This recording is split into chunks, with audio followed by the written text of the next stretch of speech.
Alors, quand on continue aujourd'hui à avancer un petit peu en âge, on a une génération qui arrive, qui commence aujourd'hui à 60 ans, les seniors, et qui va maintenant jusqu'à la centaine. Et pour cette génération, nous, on se dit que la vie a changé, les besoins sont en train d'évoluer. Et avec Annie Benoît qui est là et qui travaille pour les seniors maintenant depuis de nombreuses années, bien sûr, on veut continuer ton action, tu nous as rejoint et donc on veut vraiment la continuer.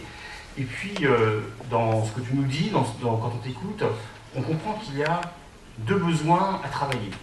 Le premier, c'est qu'il y a de plus en plus de couples qui ont un appartement qui fait 4-5 pièces, ou éventuellement une maison, et puis à un moment donné où l'entretien, ça pèse. Donc ils ont envie d'avoir quelque chose, toujours, mais de plus petite taille, des 2 pièces. Et sur la ville, il y a un manque de logements de 2 pièces à destination des seniors. Donc ça, c'est quelque chose que l'on travaillera là. Je sais que tu as des solutions assez immédiates, tant qu'on y réfléchisse encore, mais on sait que là-dessus, tu es très dynamique. Donc on apportera une réponse dans ce domaine, avec aussi ce que tu appelles un centre de soins infirmiers, qui est utile, et puis on trouve très pertinent l'idée qui est portée par l'équipe en place actuellement, qui était de dire où il y a l'ancienne crèche, il faut qu'on réfléchisse à un centre médical. Voilà une idée qu'on poursuivra, parce que tout ça c'est cohérent, et ça apporte du service. Et puis nous on dit autre chose pour les seniors. On sait aujourd'hui que, on va dire, alors je sais que pour les enfants qui sont nés dans les années 90, ils auront pour la moitié, ils vont arriver à 100 ans. Ouais, ça fait quand même pas mal. Alors c'est assez loin tout ça, mais ça veut dire que plus on va avancer dans le temps, plus les personnes vont vivre longtemps. Et on suppose, en tout cas c'est ce que disent les études aujourd'hui, c'est que pour les 3 ou 4 dernières années, il y aura de la dépendance. Donc il faut commencer à regarder, il faut commencer à traiter ce sujet, parce que si sur la ville, nous ne sommes pas positionnés pour avoir un établissement d'hébergement pour les personnes âgées, qui vont être dépendantes, ben ces personnes, elles partiront dans une autre ville. Alors aujourd'hui, vous avez 2 choix, hein, c'est assez facile. Soit vous allez à Saint-Cyr, c'est privé, c'est Coriandre, et il faut que vous ayez 5 000 € par mois. Et si vous ne les avez pas, c'est même pas la peine de taper à la porte. Ou alors il y a l'autre solution, ben vous allez dans le public, vous allez à Plaisir. C'est un peu moins cher, mais ça reste quand même assez excessif. Mais en tout cas, il y a une solution qui est dans le public. Eh bien nous, on veut une solution publique sur Fontenay. Alors on est extrêmement lucide. On sait très bien que la compétition est sévère. Il y a environ tous les 3 ans, il y a 3 dossiers qui sont retenus. Eh bien nous, on veut que Fontenay commence à concourir. Il faut qu'on se prépare, il faut qu'on se batte, il faut qu'on monte notre dossier, qu'on le porte et qu'on aille plaider notre cause. Parce que moi, je trouve quand même étonnant que Versailles ait déjà 2 EHPAD et que nous, on n'en ait même pas un début de dossier. Voilà, et ça, c'est très important. Et je vais relier ce point au précédent, qui était l'emploi.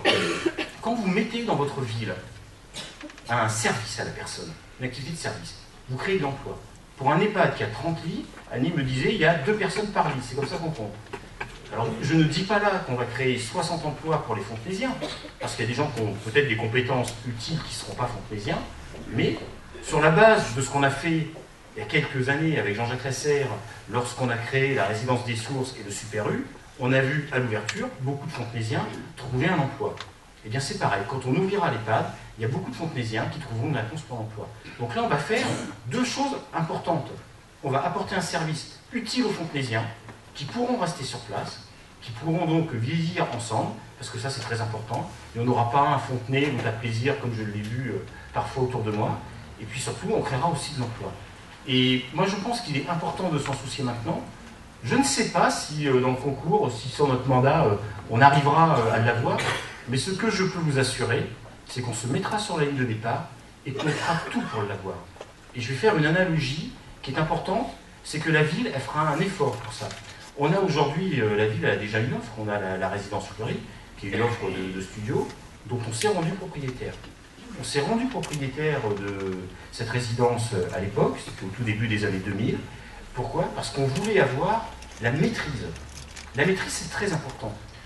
Quand je prends à Fontenay aujourd'hui notre parc social, on répond parfaitement à la loi, on a à peu près 25% de logements sociaux. On en a 1500. Ben, dedans, il faut savoir que la ville n'a la maîtrise que de 200. C'est pas beaucoup, 200. Et quand vous savez en plus qu'il y a une rotation qui s'en libère que 20 ou 25 par an, ça veut dire que pour un parc de 1500, on peut faire une offre qu'à 25 Fontenaisiens. Il y en a d'autres peut-être qui peuvent en avoir par d'autres bailleurs, mais ce n'est pas nous qui avons le contrôle. Eh bien, pour un EHPAD, moi ce que je veux, c'est qu'on ait le contrôle. Je veux absolument pas d'une solution Marianne ou autre, là, ou Coriandre, qui vont venir, ils vont le remplir, mais pas pour les Fontenaisiens. Donc moi je veux que la ville, elle fasse un effort, qu'elle mette à disposition un terrain, qu'elle s'allie avec le conseil général, qu'elle trouve un investisseur, qu'on ait un EHPAD, qu'on soit autour de la table, et qu'on dise qui va dans l'EHPAD, pour qu'on puisse favoriser les Fontenaisiens qui vont le payer. Et ça c'est important, et ça sera un axe essentiel dans la réussite de ce projet, c'est d'en avoir la maîtrise. C'est pas de faire un établissement aujourd'hui, des investisseurs, vous en avez plein, il y a des grands groupes qui se structurent, mais c'est pas ça qui nous intéresse derrière. Ce qui nous intéresse encore une fois, c'est d'avoir un service que l'on peut délivrer pour les Fontenaisiens. Excusez-moi. Je vous écoute. Est-ce que vous le médicaliserez à la fois pour ces personnes âgées, justement? Un EHPAD pour les personnes dépendantes est toujours médicalisé. Alors après, il y a peut-être des niveaux. Oui, parce qu'il y a différents niveaux. Hein. On a Pierre Descamps, qui est un grand spécialiste, qui pourrait vous en parler, parce qu'il a été directeur d'un établissement comme ça, mais c'est souvent médicalisé. Ouais. Oui. C'est médicalisé. Ouais.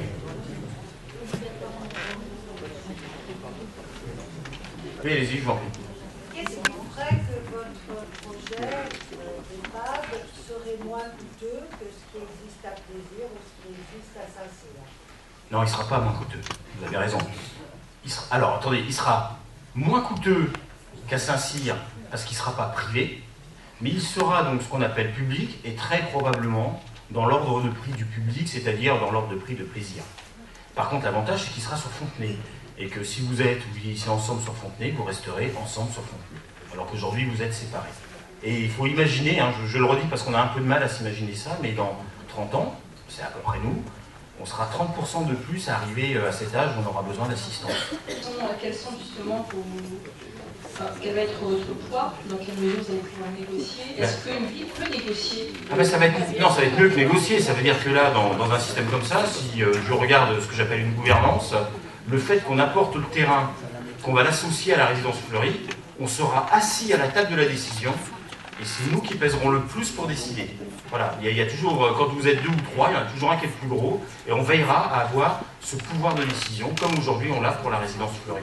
Ce qui fait qu'éventuellement, on pourra garantir, et c'est le but de l'opération, c'est de garantir aux Fontenaisiens d'avoir la priorité. Si on fait un truc et que les Fontenaisiens n'en ont pas le bénéfice, moi je trouve que c'est beaucoup moins intéressant.